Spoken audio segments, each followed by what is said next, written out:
നമുക്ക് നല്ല കാളാഞ്ചി പച്ച മീൻ കിട്ടിയിട്ടുണ്ട്. നമുക്കൊരു കോട്ടയം സ്റ്റൈല് മീൻ കറി വെച്ചാലോ?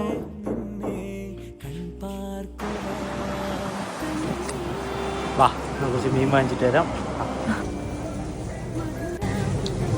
നമ്മുടെ നാടൻ മത്തി.